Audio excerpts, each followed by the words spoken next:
Good morning, everyone. I'm Chris Honorato. Welcome to 13 Now on the News Channel 13 YouTube channel. Happening today, an 18-year-old will be arraigned this morning in Albany City Court on gun possession charges. During a traffic stop in Albany in the area of First Street and Quail Street, the Albany County Sheriff's Office says Joezier Rozier was found with a loaded .40 caliber semi-automatic pistol. Again, that 18-year-old will be arraigned in Albany City Court later on this morning. Tune into News Channel 13 live at noon for more information on that story as it develops. Also, the Albany man accused of driving a motorcycle into a group of people in Lake George, killing two of them, is now facing an aggravated vehicular homicide charge. We're, of course, talking about Anthony Fuchsia, who was arraigned on a 13-count indictment when he went before the judge virtually from Albany Medical Center yesterday afternoon. He's been receiving treatment there since the crash that killed James Persons and 8-year-old Quinton Delgadillo. Fuchsia is accused of driving without a license and under the influence of alcohol and drugs. The top count of aggravated vehicular homicide carries with it a maximum sentence of 12.5 to 25 years in prison. Also this morning, and only on 13, we're hearing from the parents of the woman killed in Albany over the weekend, shot Sunday afternoon. 27-year-old Dominique Ely was shot on the sidewalk near the corner of North Pearl Street and Livingston Avenue. Dominique's parents say she worked hard all of her life, saving her money, giving it back, much of it to the community through youth advocacy programs and homeless giveaways. The Elys say they're troubled by what they see as a gun culture in this country that allows young people to purchase or acquire weapons so easily. Another dead body, 2 gunshots, is a tragedy. It's a horrific loss to the family and the community. She worked hard, she saved her money, she gave back to the community, but her most prized possession was working with the youth and trying to get them on track to learn their own business, to have visions of their future, about, working and being prosperous and whatever they decide to do. No parent wants to see their child bury their child. So we're going to battle this for the rest of our lives. I think the one thing that we have is a lot of love. Our friends have come together, our families come together, and we're going to celebrate her life like you wouldn't imagine. Victory Church in Albany has put up a $5,000 reward for information leading to an arrest and conviction of the person responsible for Dominique's murder. Dominique's dad, Gary, is also putting up another $5,000 of his own money as a reward to find the people responsible for his daughter's death. When we come back here on 13 Now, just 20 seconds from now, Neal Estano has his first warning forecast. Hang on, everybody. Back right after this. News Channel 13 on demand on your Apple, Roku, and Amazon Fire TV. Watch our latest newscasts, check your first warning forecast, and explore exclusive segments you'll only see on News Channel 13. If you didn't catch it live, you can always find the latest information on demand on the News Channel 13 app. News Channel 13. Coverage you can trust on demand.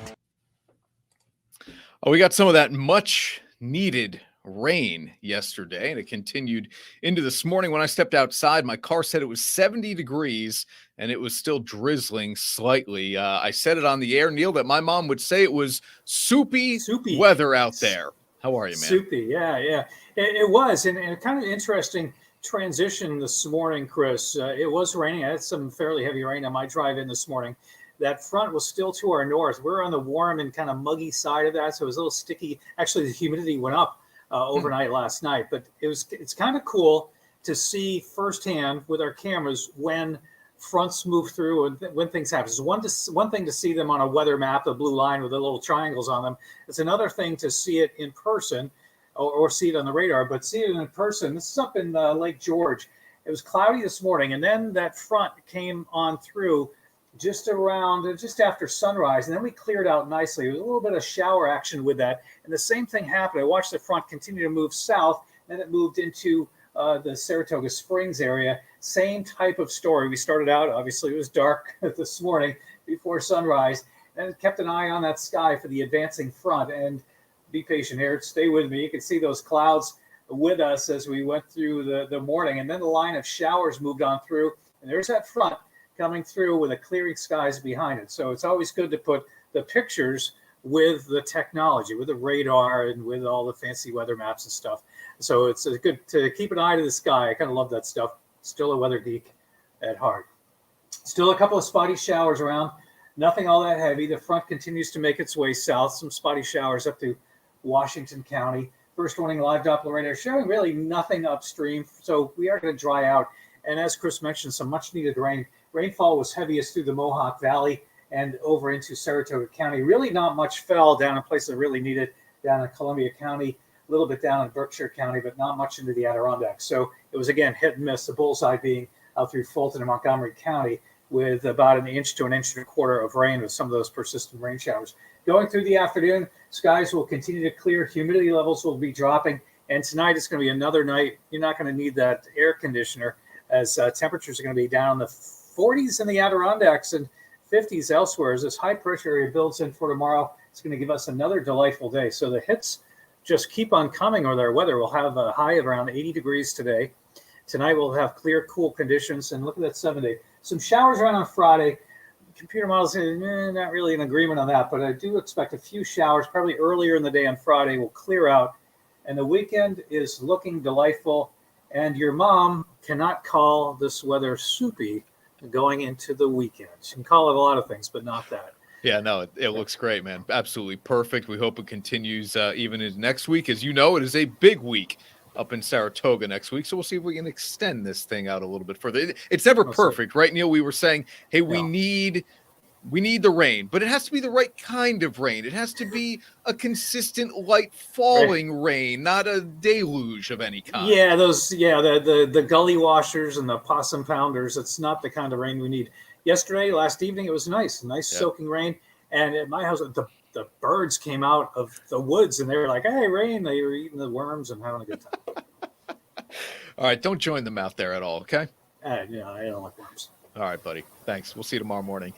Meteorologist Neal Estano with his first warning forecast. Here's what we are working on for News Channel 13 live at noon. The latest on that gun arrest in Albany, an arraignment that is scheduled for this morning in Albany City Court. Caitlin Erla is working on a really cool story out of Berkshire County about a baseball field there that doesn't look anything like a baseball field now from the 1930s and 40s, finally getting its spot and rightful place in history. You don't want to miss that story. And how much more will it cost you to send something through the mail? The postage stamp is increasing in cost.